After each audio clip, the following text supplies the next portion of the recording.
শুভ অপরাহ্ন।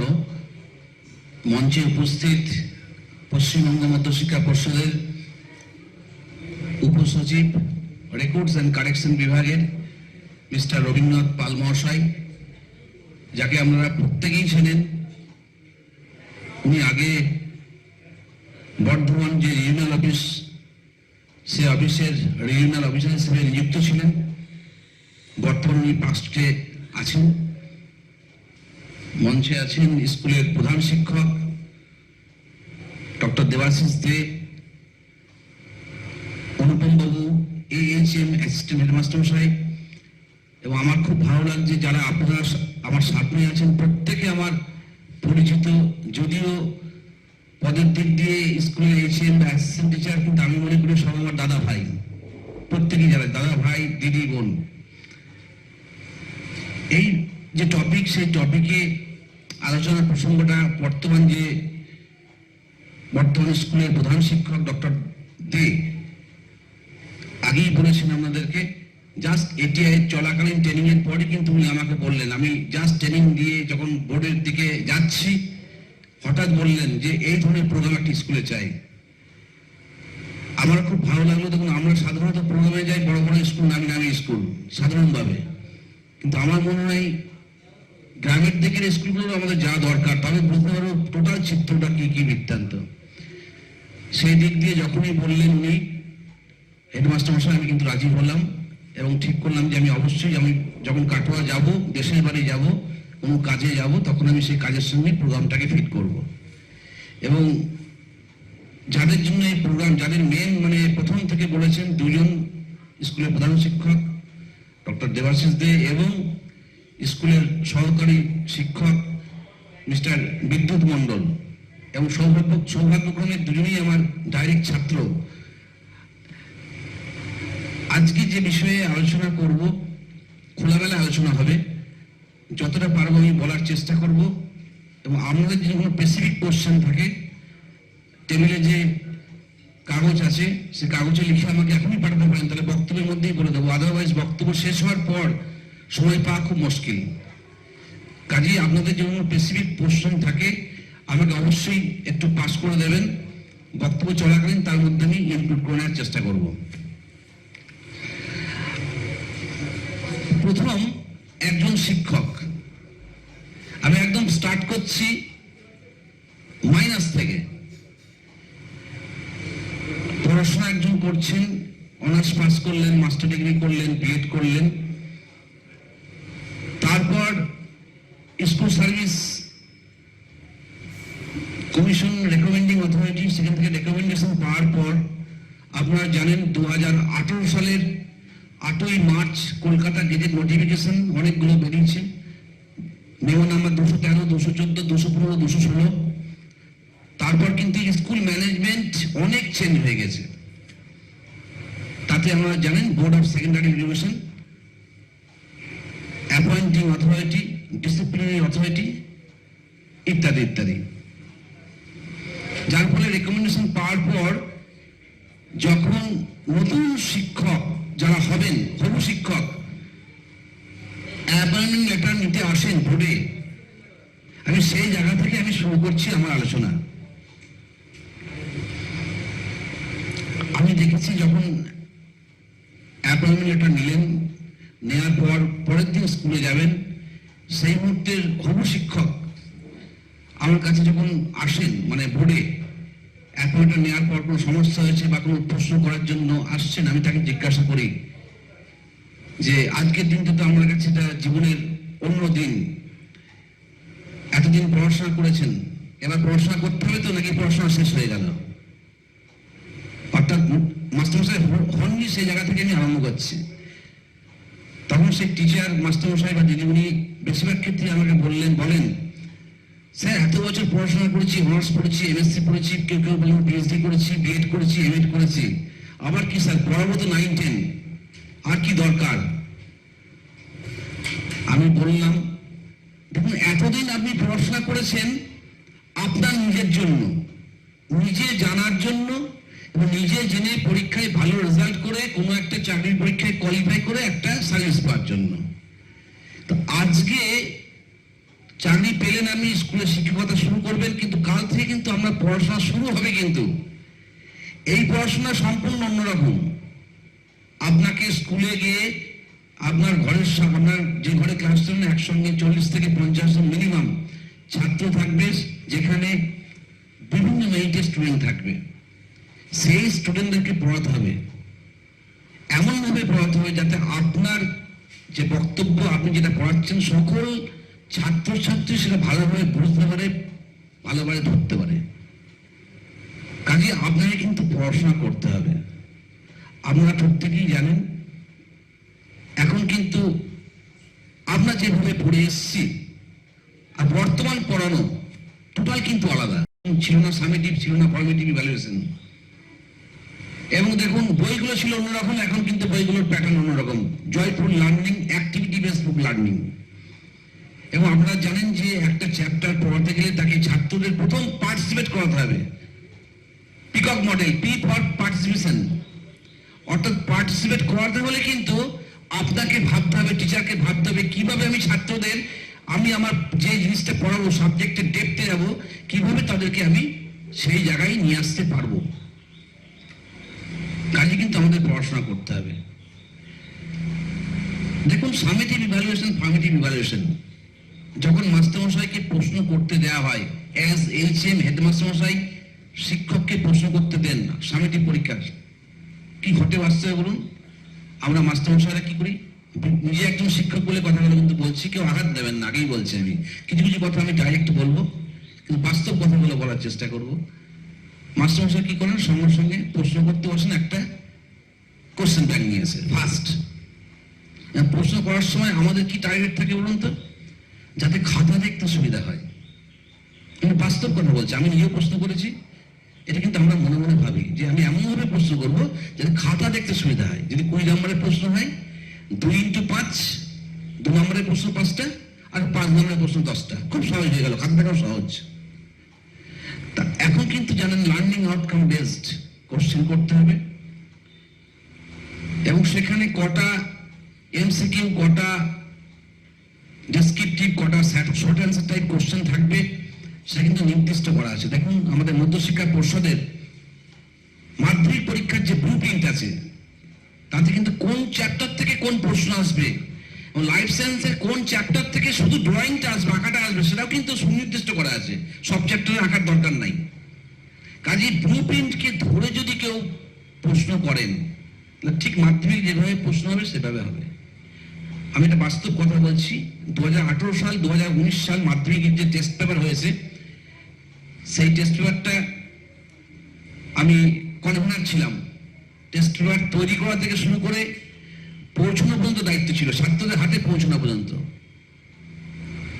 এবং সেটা কিন্তু সরকার তৈরি করা থেকে পৌঁছানো পর্যন্ত স্কুলের তার টাকা কিন্তু সরকার দেয়, এরা মনে রাখবেন,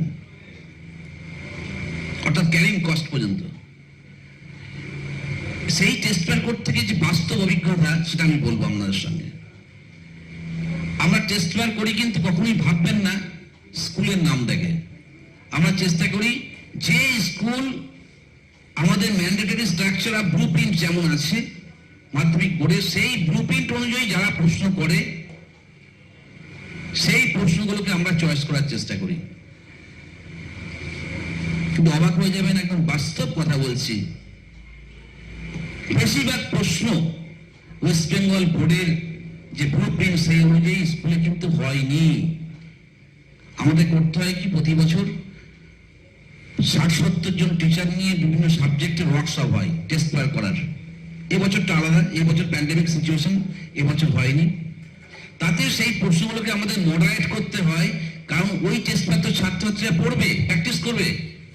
এমন নয় যেন প্র্যাকটিস করে যাতে আমাদের ব্লু প্রিন্ট অনুযায়ী প্রশ্নটা থাকে। সেই জন্য আমাদের কিন্তু প্রশ্ন অনেক সময় মডারেটও করতে হয়। দেখবেন আমার যতটা মনে হচ্ছে 18 সাল 19 সালে কিন্তু বেশ কিছু কাটোয়াট স্কুলের প্রশ্ন সেখানে ছিল, অন্যান্য স্কুলের প্রশ্ন ছিল, যে স্কুল কোনোদিন ফোকাস হয়নি সেই স্কুলে কিন্তু প্রশ্ন ছিল।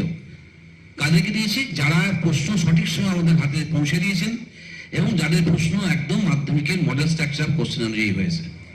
আমি রিকোয়েস্ট করবো আপনাদের টেস্ট পেপার যখন এবছর হলো না, নেক্সট বার যখন হবে, তখন আপনারা কিন্তু ওই ঠিক টিচারদের নির্দেশ দেবেন, একদম ম্যান্ডেটরি স্ট্রাকচার করে কিন্তু প্রশ্ন করুন। এবং বিশেষ করে টেস্ট পরীক্ষার সময় আমি রিকোয়েস্ট করবো, এক একটা সাবজেক্টে তো 2-3 জন করে মাস্টারমশাই থাকেন। বাংলার যেমন স্কুলে বাংলার 3 জন ম্যাডাম আছেন, তো যখন বাংলার প্রশ্ন হচ্ছে আমরা করে কি একজন টিচারকে দায়িত্ব দিলাম, আমি রিকোয়েস্ট করবো একজন টিচারকে দায়িত্ব দেন, কিন্তু 3 জন মিলে মডারেট করে প্রশ্নটা করুন, একদম ব্লুপ্রিন্ট অনুযায়ী ঠিক কাজ হয়েছে কিনা, অন্তত মাধ্যমিকটা। তো দেখবেন একদম প্রশ্ন কিন্তু অ্যাজ পার ব্লুপ্রিন্ট হবে, এবং আপনাদের প্রশ্ন তখন টেস্ট পেপারে স্থান পাবে, বা ছাত্রছাত্রীরাও কিন্তু মানে ওরা যে পরীক্ষাটা দিচ্ছে একদম সঠিকভাবে পরীক্ষাটা দিতে পারবে। এটা আমার মানে আমার অভিজ্ঞতার কথা থেকেই বললাম। এবার প্রথম আমি শুরু করেছিলাম, মাস্টারমশাই স্কুলে জয়েন করলেন, তাই কিন্তু পড়াশোনা করতে হবে। আমি জয়েন করে গেলাম মানে, এবং আমরা কি মনে করি অ্যাজ টিচার, বেশিরভাগ ক্ষেত্রে আমরা মনে করি যে আমার সাবজেক্টে আমি যা জানি তার থেকে বেশি আর কেউ জানে না। এটা কিন্তু আমরা অনেক সময় বাস্তব মনে করি প্রত্যেকটি মাস্টারমশাই। কখন যেদিন আমি জয়েন স্কুলে যখন ঢুকলাম, ঢোকার আগে পর্যন্ত আমি জানি না, আমি যতদিন নাকি কোনো জায়গায় কোয়ালিফাই করছি আমি কিন্তু হীনমন্যতায় ভুগছি। যেদিন পেয়ে গেলাম সেদিন মনে হয় আমি যা জানি আমার বাইরে আর কেউ কিছু জানে না আমার সাবজেক্টে। এটা কিন্তু আমরা অনেকে কেউ মনে করি, সবাই না, অনেকেই কিন্তু আমরা মনে করি। কিন্তু দেখুন, একটা চ্যাপ্টারকে পড়ানোর জন্য নিজেকে বারবার পড়তে হবে। আমি যদি নিজে চিন্তা ভাবনা না করি সেই অঙ্কটা নিয়ে, তাহলে কি যেদিন জয়েন করার সময়, যে তোমার সাবজেক্ট অঙ্কটাই বলছি, জয়েন করার সময় যেদিন আমি যা শিখিয়েছি রিটায়ারমেন্টের দিনে একটা চ্যাপ্টারে সেই জিনিসটা শেখাবো, নতুন কিছু শেখাতে পারবো না নিজে যদি আমি না পড়ি, নিজেকে যদি আপডেট না করি। এখন কিন্তু অনেক প্রচুর, এখন তো রিসোর্স প্রচুর, এখন আপনারা হাতেই অ্যান্ড্রয়েড সেট, যদি মনে করেন শিখতে চাইবো, যা শিখতে চাইবেন ইউটিউবে লিঙ্ক দিলেই সেইটার উপরে 10-12-15টা করে আপনি টপিক আলোচনায় পেয়ে যাবেন। এখন যদি কেউ জানতে চায় যে লার্নিং আউটকাম কি, সিসিই কি, ঘটনা সিসিই কি, কন্টিনিউয়াস কম্প্রিহেনসিভ ইভ্যালুয়েশন, এইটুকু বলবে, দেখবেন আর লার্নিং আউটকাম নিয়ে খুব একটা ঢুকতে চাইবে না। কিন্তু লার্নিং আউটকাম সিসি এগুলো না জানলে কিন্তু হবে না। আমরা ঠিক করেছি এই প্যান্ডামিক না হলে এবছরই দিয়ে দিতাম, আমার রেডি করা আছে, আমাদের বোর্ডের একাডেমিক সেকশন থেকে রেডি করা আছে কি না, সামিটিভ 1, সামিটিভ 2, সামিটিভ 3 প্রতিটি ক্লাসের মানে mandatory structure of blueprint, total মাধ্যমিকে যেভাবে কোন চ্যাপ্টার থেকে কি প্রশ্ন করা হয় কিনা, সেটা কিন্তু আমরা 6, 7, 8, 9, 10 পুরো করে দিয়ে যাবো। আমরা রেডি হয়ে গেছে, কিন্তু প্যান্ডামিক সিচুয়েশন জন্য আমরা দিতে পারিনি। যখন নর্মাল হয়ে যাবে আমরা দিয়ে দেবো। তাতে কি হবে, তাতে প্রতিটি স্কুল ওই মডেল অনুযায়ী কিন্তু প্রশ্ন করবেন। তাহলে কখানা এমসিকিউ, 20 নম্বরের মধ্যে কটা এমসিকিউ, কটা শর্ট অ্যান্সার টাইপের প্রশ্ন, কটা ফিল ইন দ্য গ্যাপস, কটা শর্ট মানে কি বলবো 5 নম্বরের প্রশ্ন, সব কিন্তু নির্দিষ্ট করা থাকবে। তাহলে গোটা পশ্চিমবঙ্গের সমস্ত স্কুল কিন্তু একইভাবে ইভ্যালুয়েশনটা হবে। এটা কিন্তু আমরা চিন্তা ভাবনা করেছি। আশা করি যখন মানে এই সিচুয়েশনটা ওভার হয়ে যাবে আমরা ওয়েবসাইটটা দিতে পারবো। দিতে পারলে কিন্তু সব টিচাররা কিন্তু সেইভাবে যেন প্রশ্নটা করেন। এবার আরম্ভ হচ্ছে, আপনাদের অনেক প্রশ্ন আছে জানি, সেই প্রশ্নগুলো একে একে আমি যাওয়ার চেষ্টা করব। আমাদের টিচাররা অনেকে কিন্তু প্রেয়ারে অ্যাটেন্ড করেন না, এবং তাতে অ্যাজ এইচএম আপনারা বলবেন যে 10:35 হচ্ছে অ্যাপয়েন্টিং আওয়ার, 10:40 হচ্ছে প্রেয়ার, 10:50 লালকালি, 11:05 অ্যাবসেন্ট। তাহলে 10:40 যদি প্রেয়ার হয় আর 10:50 যদি লালকালি হয়, তাহলে তো টিচাররা প্রেয়ারে অ্যাটেন্ড করবে না। এটা আমাদের প্রশ্ন। অনেকেই কিন্তু আমাকে বলেছেন, সেই জায়গাতে দাঁড়িয়ে আমি বলছি, দেখুন 214 যে অর্ডার কলকাতা গেজেট নোটিফিকেশন, তাতে কিন্তু সুনির্দিষ্ট করা আছে প্রেয়ারে অ্যাটেন্ডেন্স মাস্ট। প্রেয়ারে না এলে কিন্তু কোড অফ কন্ডাক্টকে সেই টিচার লঙ্ঘন করছেন, পরিষ্কার কথা লেখা আছে। আমি বলবো সেই 25খানা পয়েন্ট আছে। বর্তমান টিচারদের ইনক্লুডিং এইচএম কি কি করতে হবে তার পুরো সার্কুলার বেরিয়ে গেছে 18 সালে। সেটা কিন্তু 25খানা পয়েন্ট আছে। সেই 25খানা পয়েন্ট আমি সংক্ষেপে আলোচনা করব, সময় নাই কিন্তু ঠিকই সংক্ষেপে আলোচনা করব। পরিষ্কার লেখা আছে তারা কিন্তু প্রেয়ারে থাকতে হবে। এবার যদি প্রেয়ারে থাকতে হয়, আমাদের প্রশ্ন হচ্ছে যে 10:40 যদি প্রেয়ার হয়, 10:50 লাল কালি, তাহলে তো টিচারে থাকছে না। কিন্তু দেখুন লাল কালি পড়ছে না ঠিক আছে, কিন্তু তিনি যদি না আসেন, কোড অফ কন্ডাক্টকে ভায়োলেট করছেন, হেডমাস্টার মশাই কিন্তু তার জন্য ডিসিপ্লিনারি প্রসিডিংস এর জন্য কিন্তু অ্যাপ্লাই করতে পারে বোর্ডে।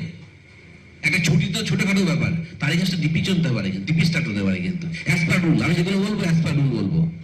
অর্থাৎ কোনো টিচার যদি প্রেয়ারে না আসে, দেখুন টিচাররা যদি প্রেয়ারে না আসে তাহলে কি করে আমি চিন্তা করবো ছাত্র আসবে? আমি দেখেছি, আমি বলছি অনেক স্কুলতে আমি বিভিন্ন স্কুল গিয়েছি, বিভিন্ন স্কুলে খবর পাই, অনেক স্কুল কিন্তু একদম 10:35 গেট লাগানো হয়ে যায়। 10:35 গেট লাগানো হয়ে যাবে, তারপরে একটা ছোট্ট গেট থাকবে 5-7 মিনিট 40 পর্যন্ত, যারা আসবে মাথা নিচু করে ওই ছোট গেট দিয়ে ঢুকতে হবে। করুন সিস্টেমটা দেখুন। অনেক টিচার কিন্তু নির্দিষ্ট সময় চলে আসছে, ছাত্ররাও চলে আসছে, ছাত্রদেরকে আসতে হবে। অর্থাৎ প্রেয়ারে অ্যাটেন্ডেন্স কিন্তু আমরা এইভাবে তাকে কিন্তু আনতে পারি অ্যাজ পার রুল। আপনারা বলছেন 15 মিনিট কর কেন, 10:35 যদি আলকাই দেওয়া হয় কি হবে আপনারা বলতে পারেন, কিন্তু as per rule appointing hour থেকে 15 মিনিট তাকে দিতেই হবে, ছাড় দিতেই হবে, এটা নিয়ম। সেই হিসেবে আমরা কিন্তু অ্যাজ পার রুল কিন্তু সব করা আছে 10:50। এবং টিচার এসে কি হয়, অনেক সময় দেখা যায় 10:50 ক্লাস, টিচার স্টাফ রুমে গল্প করছেন, 10 মিনিট 8 মিনিট কেউ 15 মিনিট পরে ক্লাসে যাচ্ছেন। ঠিক বলছি তো, আমি বাস্তব চিত্রটা বলছি, আমি কিন্তু সব টিচারের কথা বলছি না। দেখা যাচ্ছে 1-2 জন করছেন, সব ঘরে মাস্টারমশাই ঢুকে গেছেন, কিন্তু একটা ঘরে দেখা যাচ্ছে 7 মিনিট 8 মিনিট টিচার যাননি, তিনি কিন্তু স্টাফ রুমে কথা বলছেন। অ্যাজ এইচএম আপনি কি করছেন? আমরা বলি যে আমাদের কোনো ক্ষমতা নাই, অনেক সময় আমরা বলি অ্যাজ এইচএম ক্ষমতা নাই। তো আমি বলছি আপনাদের ক্ষমতা, অনেক ক্ষমতা দেওয়া হয়েছে, অনেক ক্ষমতা আছে। আমাকে জানতে হবে আমার ক্ষমতাগুলো কি কি এবং কিভাবে, how to exercise the power, কিভাবে পাওয়ারটাকে আমি এক্সারসাইজ করবো, এটা কিন্তু আমাকে জানতে হবে। তার জন্য যেটা করতে হবে, নিজেকে অনেস্ট হতে হবে, নিজে এইচএম কে অনেস্ট হতে হবে, নিজেকে 10টা-15 মধ্যে স্কুল যেতে হবে, নিজেকে স্কুল শেষ হওয়ার পর চলে আসতে হবে। নিজে যদি অনেস্ট হন, দেখবেন নিজে যদি স্কুলে সব নিয়ম টিয়ম মানেন। আমি দেখেছি এমন অনেক স্কুল আছে যে স্কুলে হেডমাস্টার হচ্ছেন কিন্তু custodian of the school, HM হচ্ছে 1 নাম্বার, এটা মনে রাখবেন। হ্যাঁ, ম্যানেজিং কমিটি আছে, ঠিক আছে, ম্যানেজিং কমিটি প্রেসিডেন্ট আছে, প্রত্যেকের না অধিকারগুলো জানা দরকার। অ্যাজ প্রেসিডেন্ট আমার কি কাজ, হ্যাঁ দিয়ে যাবেন, প্রশ্ন যারা থাকবে দিয়ে রাখবেন। অ্যাজ প্রেসিডেন্ট আমার কি কাজ, as person interest in education আমার কি কাজ, অ্যাজ এইচএম অ্যাসিস্ট্যান্ট হেডমাস্টার মশাই আমার কি কাজ, সবারই কাজগুলো কিন্তু, অ্যাজ অ্যাসিস্ট্যান্ট টিচার আমার কি কাজ, অ্যাজ গ্রুপ ডি আমার কি কাজ, অ্যাজ ল্যাব অ্যাটেন্ডেন্ট আমার কি কাজ, প্রত্যেকে নিজের কাজটা জানতে হবে। অনেক সময় দেখেছি আমরা কিন্তু কাজগুলো, নিজের কাজগুলো, অধিকার থেকে বেরিয়ে গিয়ে হেডমাস্টার মশাইকে আমরা যা তা বলে দিচ্ছি, করছি। অনেক সময় দেখুন, যারা অ্যাসিস্ট্যান্ট টিচার আছেন তাদের উদ্দেশ্যে বলছি, ধরুন এখানে হেডমাস্টার মশাই কমলাবাবু আছেন, কমলাকান্ত চক্রবর্তী, উনি হচ্ছেন রাজবংশী স্কুলের হেডমাস্টার মশাই। ব্যক্তি হিসেবে ধরুন ওনাকে এক্স টিচারের ভালো লাগছে না, কিন্তু মনে রাখতে হবে you have to honour the chair. ওনার সঙ্গে কথা বলছেন মানে কিন্তু চেয়ারটার সঙ্গে কথা বলছেন, চেয়ারটাকে কিন্তু অনার দেবেন, এটা আমার হাম্বল রিকোয়েস্ট টু অল। প্রত্যেকে কিন্তু স্কুলের হেডমাস্টারের চেয়ারটাকে কিন্তু আপনাকে অনার দিতেই হবে। তার সঙ্গে পার্সোনাল কোনো প্রবলেমের সঙ্গে চেয়ারকে আপনি ডিসঅনার করতে পারেন না। তার বিরুদ্ধে যদি বলার থাকে, হ্যাঁ বলার থাকে বলবেন, তার সিস্টেম আছে, তার বলার জায়গা আছে, বলার প্যাটার্ন আছে, সেগুলো সব আছে, কিন্তু আমরা কিন্তু চেয়ারটাকে কিন্তু অনার দিতে হবে। বেশ, খুব ভালো প্রশ্ন করেছেন, বলছি পরে আমি বলছি এটা। বেশ, এইবার যে টিচার 10 মিনিট পরে ক্লাস যাচ্ছে, অ্যাজ কি করবেন? দেখুন, এটা কিন্তু হওয়া উচিত না, কাম্য না। হ্যাঁ, যদি পরপর ধরুন 6খানা ক্লাস থাকে হতেই পারে, কিন্তু আমি চেষ্টা করবেন, কারণ একজন যদি টিচার ক্লাসে না যায় না, পাশের ক্লাসটা ডিস্টার্ব বোধ হয়, হবেই, ডিস্টার্বেন্স হবেই। এমন কিছু টিচার এসে দেখবেন যারা 10 মিনিট পর ক্লাসে যাচ্ছেন, ক্লাস শেষ হওয়ার পরও ক্লাস থেকে আসছেন না, দেখাচ্ছেন আমি সব থেকে বেশি ক্লাস নিচ্ছি স্কুলে, কেউ থাকে না। এটা কিন্তু দেখুন, সেটাও কিন্তু উচিত না। ক্লাস শেষ মানে আমার টাইমটা 10:50 থেকে 11:30, আমি 11:30 বেশি কিন্তু ওইখানে আমি থাকতে পারি না। পরের টিচারের টাইম কিন্তু আমি নিজে না পড়াতে পারি, কিন্তু পরের টিচারের টাইমটা কিন্তু আমি ওই করতে পারি না, নিতে পারি না আমি। এটা কিন্তু আমার মাথায় রাখতে হবে। অ্যাজ এইচএম কি হতে হবে, দুটো প্রসেস। ডাইরেক্ট যে মাস্টার 10 মিনিট পড়ে যাচ্ছে সেই ঘরে চলে যান, সেই ঘরে গিয়ে ক্লাস আরম্ভ করে দেন, নিজেকে ক্লাস আরম্ভ করে দেন অ্যাজ এইচএম, বা যিনি দায়িত্বে একজন সেদিন দেখবেন যার ক্লাস সে কিন্তু স্টাফ রুম থেকে ছুটি চলে যাচ্ছে, স্যার আমি আসছি। ক্লাস নিতে হবে কিন্তু আপনাকে। Monitoring is required by HM time to time. প্রতিটি ক্ষেত্রে কিন্তু এইচএম এর কাজ হচ্ছে কিন্তু মনিটরিং করা, leadership. He is the leader, he is the custodian. আমি দেখেছি অনেক স্কুলে হেডমাস্টার ছুটি যাচ্ছে, সব কাজ করছে। হয় হেডমাস্টার নির্দেশ মতো টিচাররা কাজ করবে, তিনি হচ্ছেন বসে বসে কাজ করাবেন, ঠিক করবেন কাকে দিয়ে কি কাজ করবো কি না কি বৃত্তান্ত। এটা কিন্তু এইচএম এর কাজ হওয়া উচিত। অনেক সময় দেখছি হেডমাস্টারই যাচ্ছে ছুটছে কিনে, হেডমাস্টার এখানে যাচ্ছে ওখানে যাচ্ছে, স্কুলটা দেখার সময় হচ্ছে না। আর অথবা একটা হতে পারে, তখন দেখবেন যখন হেডমাস্টার ক্লাসে চলে গেলেন, ওই মাস্টারকে বলবেন স্যার স্যার আমি এসছি। তখন হেডমাস্টার রিকোয়েস্ট করছি, কখনোই ছাত্রের সামনে সে টিচারকে এখন ডিসঅনার করলে হবে না, কখনো না। এবার একবার যদি ডিসঅনার করেন থাকতে হবে না, তখন বলতে হবে যে স্কুলের মাস্টার তাকে বলবেন যে হ্যাঁ হ্যাঁ আপনার বোধহয় কোনো কাজ ছিল, তাই আমি ক্লাসটা নিচ্ছিলাম, পাঁচটা তো ডিস্টার্বেন্স করছিল, তাই আমি এসেছি। এটা বলে দেন, দেখবেন সেই টিচার পরবর্তী থেকে একদম সঠিক সময় আসবেই। অথবা একটা কাজ করতে পারেন, যদি আপনার হাঁটুতে ব্যথা থাকে, ধরুন 3 তলায় ক্লাস, হাঁটুতে ব্যথা, হেডমাস্টার উঠতে পারছেন না, সরাসরি স্টাফ রুমে চলে যাবে, উনি তাকে দেখে নেবেন কার ক্লাস আছে কার রুটিন। আমি দেখছেন যে উনি তো স্টাফ রুমের মধ্যে গল্প করছেন, কথা বলছেন, পুরো একদম স্টাফ রুমে যাওয়ার পরে সেই মাস্টারমশাইয়ের সামনে ওনার দিকে না তাকিয়ে অন্যদিকে বলবে, এ 7B তে কার ক্লাস আছে, বোধহয় স্টপ কারে কাউকে দিতে হবে, প্রফেশনাল ক্লাস এটা দিতে হবে, কাকে দেওয়া যায়, কার অফ আছে কার আছে। দেখবেন সঙ্গে সঙ্গে যে টিচারের ক্লাস আছে, ম্যাডাম বা স্যার আমার ক্লাস আছে, আমি যাচ্ছি বলবে। তো আপনাকে নজর দিতে হবে, অ্যাজ এইচএম আমরা কিন্তু প্রপার নজর দিতে হবে, কোন ক্লাস কি হচ্ছে কিনা কি নজর না দিলে হবে না কিন্তু। এইসব কাজগুলো করতে গেলে যেটা মেন দরকার, সুষ্ঠুভাবে দরকার, ভালোবাসা, লাভ। 4টে লেটার দিয়ে একটা ওয়ার্ড, ছোট্ট ওয়ার্ড, লাভ। এর মধ্যে সবকিছু ভালোবেসে যদি হেডমাস্টার কাজ করে, তিনি কিন্তু সাকসেসফুল হবেন। ভালোবেসে অ্যাসিস্ট্যান্ট টিচার যদি তার কাজটা করেন, তবে তিনি সাকসেসফুল হবেন। ভালোবেসে কাজটা করতে হবে। এই টিচিং প্রফেশন কিন্তু একটা সুন্দর থেকে চাকরি মনে করলে হবে না। ধরুন সুদপুর থেকে এখান থেকে স্কুল শেষ হয়ে যাচ্ছে 8:30, কথা বলছি আমি, ঠিক 8:30টার সময় ক্লাস শেষ হওয়ার পর কোনো একটা ছাত্র যদি অঙ্কের মাস্টারমশাই বা ফিজিক্যাল সায়েন্সের মাস্টারমশাইকে গিয়ে বলে, স্যার অঙ্কটা এখানে বুঝতে পারছি না, কালকে চেষ্টা করছি, এটা বুঝিয়ে দেন।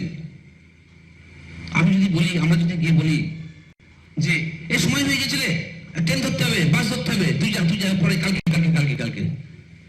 তার পরিবর্তে যদি আপনি ওই বাসটা ফেল করে, ট্রেনটা ফেল করে ওকে একটু বুঝিয়ে দেন অঙ্কটা, আপনার ইম্প্যাক্ট সমাজে অন্য জায়গায় চলে যাবে। একটা দিন করবেন, দেখবেন মাস্টারমশাই রিকোয়েস্ট, একটা দিন করুন, ইম্প্যাক্ট চেঞ্জ হয়ে যাবে। হবে যে ছাত্র পড়াশোনায় ভালো বা যে ছাত্র খারাপ, আপনারা গ্রুপ করে, এটা গ্রামে করা যায় খুব ভালো, গ্রুপ করে মাঝে মাঝে সেই ছেলেটার বাড়ি চলে যান, তার জন্য আলাদা সময় নষ্ট করতে হবে না। স্কুল থেকে যাওয়ার পথে একবার দেখা করে যান, আপনার ছেলে কিন্তু পড়াশোনায় খুব ভালো, বা দেখছেন পড়াশোনায় খুব ভালো, হঠাৎ দেখছে স্কুল আসছে না, ক্লাস করছে না ঠিক মতো, একবার চলে যান, ডাইরেক্টলি কথা বলুন যে কি সমস্যা, যে তুই স্কুলে আসছিস না কেন, কি বৃত্তান্ত, এই খবর নেন একবার, দেখবেন আপনার জায়গাটা চেঞ্জ হয়ে যাবে। এগুলো কখন করবেন বলুন তো, যখন আপনি ভালোবেসে কাজটা করছেন। ভালোবাসা না থাকলে স্কুলে যাচ্ছি, স্কুল থেকে আসছি, এটাই হবে। কিন্তু ভালোবাসা থাকলে দেখুন সব কিছু চলে আসছে। এটা আমার উপলব্ধিটা আপনার সঙ্গে শেয়ার করছি। আপনারা অনেকেই করেন, কিন্তু আমি আমার কথাটা আমি আপনার সামনে শেয়ার করছি। দেখুন, আমি দেখেছি বড় বড় বিভিন্ন জায়গাতে টিচারদের ওয়ার্কশপ টর্কশপ হয়, সেখানে আমি প্রশ্ন করেছি যে ক্লাস 10-এ আমাদের কি ছিল বলুন তো? আমাদের সময় ছিল ওরাল, 10 নম্বর ছিল। এখন কি আছে? আমি দেখেছি বেশিরভাগ ক্ষেত্রেই বলে প্রজেক্ট। দেখুন, প্রজেক্ট বলে কিন্তু কিচ্ছু নাই। Internal formative evaluation. Internal formative evaluation কিভাবে করতে হবে তার সুনির্দিষ্ট নিয়ম আছে, 6খানা পয়েন্ট আছে, আপনারা সবাই জানেন। সার্ভে আছে, ওপেন টেক্সট বুক ইভালুয়েশন। এখন যেটা বলে ওপেন টেক্সট বুক ইভালুয়েশন মানে কি? বই দেখে লেখা। আমরা ভাবি বই দেখে লেখা, এবার পরীক্ষা হলো। কিন্তু আমি বলছি, আপনারা জানেন যে অন্য লেভেলে, ট্যালেন্টের লেভেলে যখন পরীক্ষা হয়, বই দিয়ে দেওয়া হয়, এমন প্রশ্ন দেওয়া হবে বই থেকে খুঁজে পাবে না। Open text book evaluation system. তারপর আপনার ক্রিয়েটিভ রাইটিং, মডেল মেকিং। এই যে মডেল মেকিংটা আছে, মডেল মেকিং 19-এর উপরে আমি মডেল মেকিং ছাত্রদের শেখান। ছাত্র মডেলের ক্ষেত্রে কি হয়, সাধারণত মডেল প্রতিটি স্কুলে সিনিয়র ছাত্ররা করে রেখে দেয়। যখন মডেলের ডাক পড়ে সরকারিভাবে যে মডেল কম্পিটিশন হবে, ডিস্ট্রিক্ট ফেয়ার বা সাব ডিভিশনাল ফেয়ার, সঙ্গে সঙ্গে স্কুল থেকে সায়েন্স টিচার 2জন ছাত্রকে দেখিয়ে দিয়ে ওই মডেলটাকে একটু পালিশ টালিশ করে রং টং করে দিয়ে নিয়ে চলে যায়। এরকম বেশিরভাগ করে। কারণ কি, আমি নিজে as resource person district level, state লেভেলে আমি বিভিন্ন জায়গায় যখন জাজ হিসেবে গিয়েছি মডেলের, আমি কিন্তু এই জিনিসটা দেখেছি। একই মডেল দুবার এসছে, 2 বছর পর গিয়েছিলাম, একদম ধরে সঙ্গে সঙ্গে স্যার না মনে আছে এই মডেলটা নিয়ে গেছিলাম, তোমরাই এসছিলে এই মডেলটা নিয়ে। নদিয়া জেলার শান্তিপুর স্কুলের একটা টিচার, একজন টিচারও একজন ফিক্সড, ঠিক আছে। তো যাই হোক, মডেল মেকিং মানে হচ্ছে ক্রিয়েটিভ, তাকে কিন্তু ইনোভেটিভ থিঙ্কিং করতে হবে। তার মধ্যে লো কস্ট মেটেরিয়াল দিয়ে মডেল করবে। মডেল মানে এই না মডেলটা বিরাট বড় হবে, প্রচুর টাকা খরচ করে মডেল করবে, কখনো না। যে মডেলে কোনো পয়সা খরচ হবে না সেই মডেল 1 নম্বর ফার্স্ট প্রাইজ পাবে। আমাদের যেমন ঠিক হয় ক্রাইটেরিয়া, লো কস্ট মেটেরিয়াল দিয়ে, মিনিমাম দিয়ে কোনটাকে বাস্তবসম্মত মডেল করেছে। আমরা দেখি সার্কিট টার্কিট নানা রকমের জিনিসপত্র কিনে ইলেকট্রনিক্স নিয়ে প্রচুর কিছু করছে, কখনোই ভাববে না ওটাই ফার্স্ট হবে। তার মধ্যে ক্রিয়েটিভিটি কতটা, তার মধ্যে ইনোভেটিভ থিঙ্কিং কতটা, এগুলোর জন্য কিন্তু আপনার এই আইএফি যদি ভাবেন, আইএফি মানে কি, সে তো 9 একটা 10 3টে করবে, 9 3টে করবে, 6টার মধ্যে। আইএফির জন্য একটা নির্দিষ্ট গাইডলাইন আছে, ওয়েবসাইটে পেয়ে যাবেন, নিশ্চয়ই পেয়ে যাবেন, আপনারা নিয়ে নেবেন, দেখে কিন্তু এটা করতে হবে। আর যেটা মেন দরকার, ছাত্রদের ক্লাস মুক্তি করা। ছাত্ররা ক্লাসে আসছে না যখন দেখবেন, এটা কিন্তু টিচারের দায়িত্ব। দেখুন, আমি বা আপনারা আমার সঙ্গে নিশ্চয়ই সহমত পোষণ করবেন, যখন ছাত্ররা আপনার ক্লাস থেকে কিছু নতুন জিনিস পাবে, ছাত্ররা বসে থাকবে 7 পিরিয়ড পর্যন্ত। প্রতিটি স্কুলে এমন কিছু টিচার আছে দেখবেন যাদের ক্লাস করার জন্য ছেলেরা পাগল হয়ে থাকে, আর এমন কিছু ক্লাস থাকে যাদের ক্লাসটা না থাকলে ভালো হয়, স্যার না এলে খুশি, এমন কিন্তু ঘটে। এটা কিন্তু কাম্য না। প্রতি টিচার যদি ভাবেন যে আমি আজকে যাচ্ছি, আমাকে ভাবতে হবে ছাত্রদের কি দিলাম, আর ছাত্রকে ভাবতে হবে আমি কি পেলাম। আজকে নতুন কি, আজকে স্কুলে এসেছি, বাজার যাওয়ার সময় যেমন আমরা একটা ব্যাগ নিয়ে যাই, ফিরে আসার সময় ব্যাগ ভর্তি করে আমি আমার যা যা দরকার, মাছ মাংস থেকে আরম্ভ করে সবজি টবজি কিনে আসি, ছাত্রকে ভাবতে হবে ব্যাগ বই নিয়ে যাচ্ছি, আসার সময় আমার মধ্যে নতুন কি ঢুকলো, নতুন কি শিখলাম, সাবজেক্ট ওয়াইজ। ডায়েরি মেনটেন করাটা খুব দরকার, জানেন তো, আমার মনে হয়। এবং সেটা কিন্তু ফ্রম দ্য বিগিনিং, একদম ক্লাস 3-4 থেকে ছাত্রকে, ছেলেকে ডায়েরি মেনটেন করা উচিত। ও লিখুক ওর কি কাজ, কি বৃত্তান্ত, কি না। আমাদের ডায়েরিটা কিন্তু মেনটেন করতে হবে, মানে ভ্যারি করবে। অ্যাসিস্ট্যান্ট টিচার তার মতো করে ডায়েরি মেনটেন করবেন, হেডমাস্টারকে তার মতো ডায়েরি মেনটেন করবেন। ডায়েরি খুব দরকার। ডায়েরিতে অ্যাজ এইচএম এর কাজ কি না, আজকে রাতের বেলা লিখে রাখবো যে আমার কি কি কাজ, কাকে দিয়ে কি করাবো। প্ল্যানিং অফ ওয়ার্ক ইজ দরকার। প্ল্যানিংটা খুব দরকার। প্ল্যানিং না থাকলে কিন্তু কোনো কিছু সুস্থ হবে না। এবং এখানে আসাটা ঠিক হয়েছে কয়েকদিন আগে, তার মধ্যে কিন্তু স্কুলের সকল স্টাফদেরকে যারা আছেন, স্কুলে হেডমাস্টার থেকে আরম্ভ করে নন টিচিং সবাইকে আমি অসংখ্য ধন্যবাদ জানাবো। এই কদিনের মধ্যে এত সুন্দর প্রোগ্রাম একটা দাঁড় করাতে পেরেছেন। এবং যামিনী রায় যেটা আমাদের এক্সিবিশন, যেটা পুরো ছাত্রদের তৈরি করে যে জিনিসটা উদ্বোধন করলেন, দিন রাত জেগে কাজ করেছে। এটা কিন্তু মানে সত্যি করে আমি আমার পক্ষ থেকে, এবং আমি মনে হয় আমাদের বাইরে যারা আছেন, একটু করতোয়া দিয়ে স্কুলকে একটু করা উচিত, যে যেভাবে ওনারা কিন্তু এই কদিনের মধ্যে একটা ল্যাবটাকে একটা প্রদর্শনীর মতো করে করতে পারলেন। এটা কিন্তু বিরাট ব্যাপার। মানে প্রত্যেকে কিন্তু একটা স্কুল ভালো হতে গেলে শুধু হেডমাস্টার ভালো হলে হবে না। স্কুলের small P to capital P, এক কথা, small P stands for peon, capital P stands for principal. এখানে হচ্ছে প্রিন্সিপাল মনে হচ্ছে স্কুলের এইচএম, কলেজ হলে সেটা প্রিন্সিপাল হয়ে যেত। Small P to capital P সবাই যদি একসঙ্গে যৌথভাবে স্কুলের বা কলেজের ইনস্টিটিউশনের ভালোর জন্য কেউ লড়েন, সেই ইনস্টিটিউশন একটা ভালো জায়গায় যাবেই, কেউ আটকাতে পারবে না। দৃঢ় বিশ্বাস এটা। সবাই কিন্তু একসঙ্গে কাজ করতে হবে। আমার খুব ভালো লেগেছে, আমাকে শুধু একজন না, প্রত্যেকে কিন্তু বলেছে যে এই স্কুলে, আমি যখনই কোনো একটা স্কুলে যাই, স্কুলের খবরটা নিই, কেমন স্কুল, কি বৃত্তান্ত, সবাই কিন্তু বলেছে স্কুলে কোনো ঝামেলা নাই, আমরা একসঙ্গে মানে দল নির্বিশেষে আমরা একসঙ্গে কাজ করি সবাই মিলে, এবং সবাই মিলে কিন্তু আমরা একসঙ্গে, আলাদা কোনো টিম নাই। অর্থাৎ there is no parallel administration, যেটা অনেক স্কুলে আছে। প্যারালাল অ্যাডমিনিস্ট্রেশন চালানোর চেষ্টা হয়, হেডমাস্টার কি বলছে আরেকজন প্যারালাল অ্যাডমিনিস্ট্রেশন চালাচ্ছেন। আমার খুব ভালো লেগেছে। এই ধরনের পরিবেশই দরকার স্কুলে, সবাই মিলে একসঙ্গে কাজ করব। কারণ দেখবেন আমরা দিনের বেশিরভাগ সময়টা কিন্তু স্কুলে থাকি, স্কুলে যদি আমার টিচারদের সঙ্গে, স্টাফদের সঙ্গে খারাপ রিলেশন হয়, ঝগড়াঝাটি হয়, তার এফেক্ট আমার বাড়ি থেকে, ফ্যামিলি থেকে পড়বেই। যার ফলে আমার মনে হয় please treat the institution not only as second home but also sweet home. Sweet home ভাবতে হবে। কিন্তু এটা আমার বাড়ি, এটা আমাদের বাড়ি, ছাত্ররা ভাববে এটা আমাদের স্কুল, এটা কিন্তু ভাবতে হবে। না ভাবনা থাকলে